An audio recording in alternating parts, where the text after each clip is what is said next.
Hello everyone, class 9th NCERT Maths exercise 4.4 question number 2 दिया जा रहा है। Give the geometric representations of 2x plus 9 equal 0 as an equation.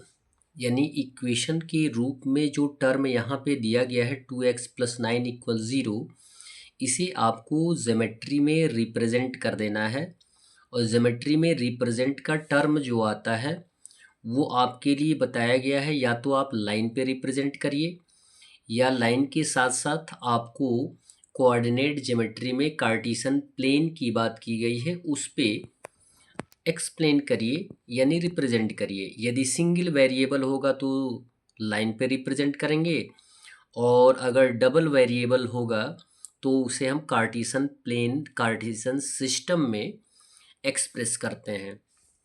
तो आइए हम एक लाइन स्केच कर लेते हैं। क्यों लाइन स्केच करेंगे, पहले हम उस इक्वेशन को सॉल्व कर लेते हैं।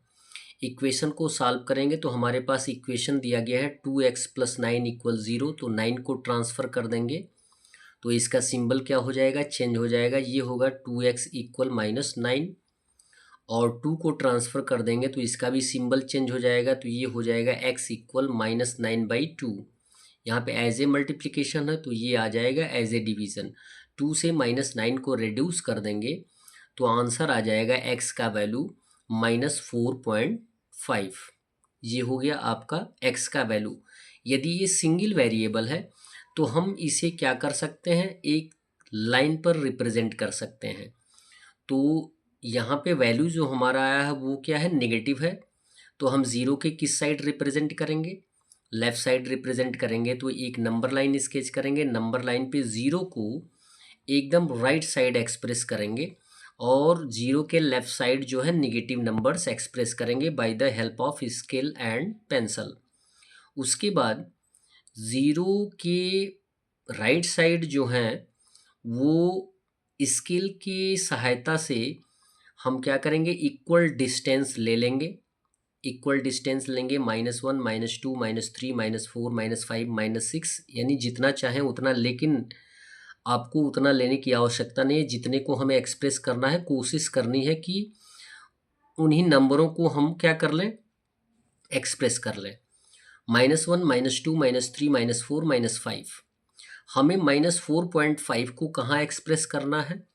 तो ये आप जानते हैं कि 4 जो है डेसिमल के पहले वाला जो नंबर होता है वो होल नंबर होता है, यानी 4 कंप्लीट है यहाँ तक। यानी 0.5 किधर जाएगा, 4 के पहले, यानी 5 और 4 के बीच में आएगा। तो 0.5 मीन्स होता है हाफ। इट मीन्स -5 और -4 का हाफ जो आएगा ये पॉइंट होगा। ये हो जाएगा हमारा -4.5, जिसको हमने एक्सप्रेस करिए, और ये x का वैल्यू होगा। अब हमें टू वेरिएबल्स का टर्म दिया गया है तो लिखेंगे for the second term we have x equal -4.5। ये तो ऑलरेडी हमने फाइंड आउट कर लिया है कि x का वैल्यू कितना है, -4.5 है, ठीक है। और जबकि हमें टू वेरिएबल्स की बात की गई है तो हम सेकेंड वेरिएबल को यानी किसी भी वेरिएबल को y के रूप में लेट कर लेंगे। x का वैल्यू हमारे पास है तो y का वैल्यू लेट कर लेंगे। यदि किसी भी अनदर वेरिएबल का वैल्यू हमें लेट करना होता है तो हम ज़ीरो मान लेते हैं। तो let another variable y equal कितना हो जाएगा, ज़ीरो। तो यदि हमें x का वैल्यू दिया है, y का वैल्यू दिया गया, तो कोऑर्डिनेट्स क्या हो जाएंगे, -4.5 और 0। एट फर्स्ट आप ये जानते हैं कि कोऑर्डिनेट्स में x का वैल्यू पहले लिखा जाता है और y का वैल्यू बाद में लिखा जाता है। अब क्या करेंगे, एक कार्टेशियन प्लेन ड्रॉ करेंगे, और हमें क्या करना है, यहाँ पर रिप्रेजेंट करना है x का वैल्यू -4.5 है तो x एब्सीसा पर हमें इसे एक्सप्रेस करना है। अभी जैसे इसमें बताया गया सेम टू सेम कंडीशन यहाँ भी है कि हम क्या करेंगे, ओरिजिन यहाँ पे दिखाई दे रहा है और ये x का वैल्यू है तो x एब्सीसा पर x डैश एब्सीसा पे आएगा। क्यों आएगा, क्योंकि ये निगेटिव है। तो निगेटिव है तो काउंट कर लेंगे, -1 -2 -3 -4, और -4 कंप्लीट हो गया है तो 0.5 जो होगा -5 और -4 के बीच में आएगा। ये हो जाएगा हमारा पॉइंट -4.5। हम इनका कोऑर्डिनेट्स भी लिख सकते हैं।